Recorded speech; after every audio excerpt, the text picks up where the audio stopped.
ఇది గ్రెయిన్ ఉండాలి సార్ దీని లోపల. ఇప్పుడు మీరు ఇలా ప్రెస్ చేస్తే గ్రెయిన్ లేదు, షాఫీ గ్రెయిన్ అయి ఉంటుంది సార్. ఇది ఒక రకంగా ప్రాబ్లం సార్. అంటే మనం పాలినేషన్ అయ్యే టైంలోనే ఇన్స్టెడ్ ఆఫ్ పాలినేషన్ వాటర్ పడిపోయి ఉంటుంది సార్ యాక్చువల్లీ వర్షం వల్ల. సెకండ్ థింగ్ సార్, కొన్ని ఏమవుతుందంటే డిస్కలరేషన్ ఉంటుంది సార్. అంటే సార్ చూడండి సార్, ఇది ఉంది, హోల్ ఉంది, కానీ ఇక్కడ కలర్స్ చూడండి sir, colour has started to change. Before it turned gold ఇలా అయిపోతుంది సార్ యాక్చువల్లీ. పాలు వచ్చేసింది సార్. అంటే గ్రేను పాలు హార్డన్ అయితే గింజ అవుతుంది సార్. అంతే కదా. అది ఇంకో 15-20 డేస్ అయి ఉంటే మొత్తం క్రాప్ వాళ్ళకి చేతికి వచ్చేసేది sir. This is mostly because of విండే సార్. గాలి వల్ల ఇలా పడిపోతుంది సార్. ఫస్ట్ కింద అప్పుడు వాటర్ ఉంటే ఇంకా మునిగిపోయి డిస్కలరేషన్ కూడా బయటకు వెళ్ళే సౌకర్యం తక్కువ సార్. మీది ఎన్ని ఎకరాలు పోయింది? 5 ఎకరాలు సార్. 5 ఎకరాలు.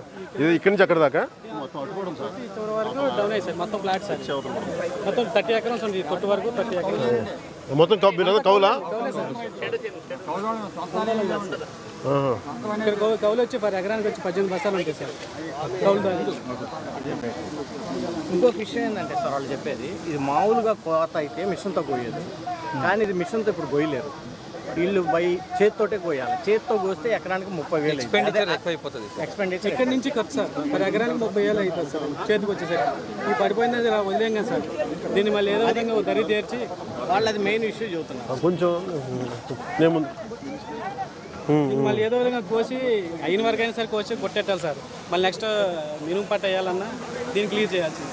ఇలా వదిలేస్తేనేమో ఈ అయ్యే 5 బత్తాలు ఏదన్నా అయినా పైకంకులు ఎక్కడికి ఉంచున్నాము, అవి కూడా మనకి అట్లాగా. ఇక్కడ నుంచి ఖర్చే 30,000 సార్ ఎకరానికి వచ్చి. ఇది కోసి కట్టి వదులు తిప్పి మళ్ళీ కుప్ప నూర్చి అవి మళ్ళీ చేతికి వచ్చేసరికి 30,000 ఖర్చు అయిపోతుంది కుప్ప వేసి.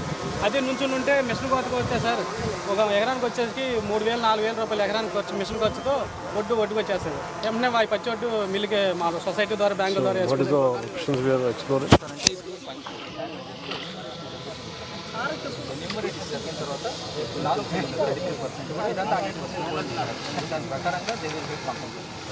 we get enumeration for each and every acre. Yes sir, every field will be enumerated sir. Already app ఇచ్చారు సార్ యాక్చువల్లీ. ఇంకా 2-3 డేస్లో ఎన్యూమరేషన్ కంప్లీట్ చేస్తాం సార్. ఐ థింక్ అది అయిన తర్వాత 4-5 days they should be getting compulsory.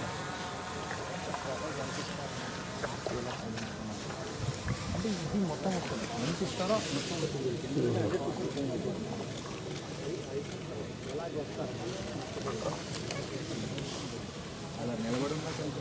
తప్పే ఉంది sir. లోపల తప్పే ఉంటుంది తప్ప పాలు పోసుకునే సిచ్యువేషన్ లేదు సార్. మొన్న ఒక 10 డేస్ వాటర్ ఇంకా రెయిన్ ఇచ్చింది సార్. వర్షంకి తప్ప అయిపోయింది. కానీ ఈయన పాలు పోసిన టైంలో వర్షం సార్. దాని వెంటనే మళ్ళీ తుఫాను. ఈ తుఫాను బాగా బీభత్సమైన గాలికి మొత్తం బ్లాక్ సార్. పూర్తి టోటల్ డ్యామేజ్ సార్. దీనిలో పనికి వచ్చేది కూడా ఏం లేదు సార్.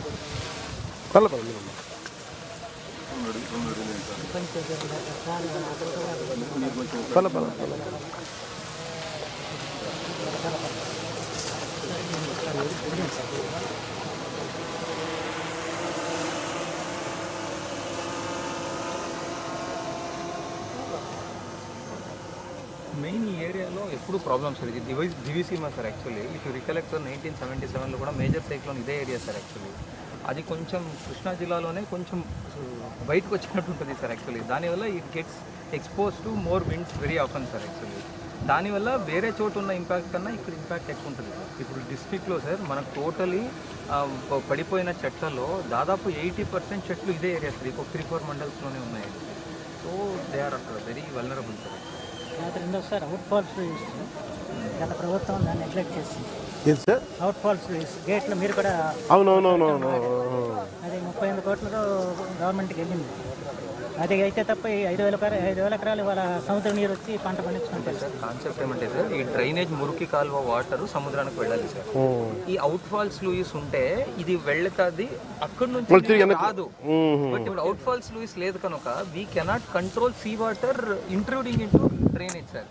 దానివల్ల కూడాను ఇనండేషన్ ఎక్కువైపోతుంది సార్. అప్పుడు పంట నష్టం ఎక్కువవుతుంది సార్. అందులో సముద్ర మట్టాలు పెరుగుతున్నాయి సార్. దానివల్ల కూడా అంటే సముద్రం నీరు ఇటు వచ్చేస్తుంది.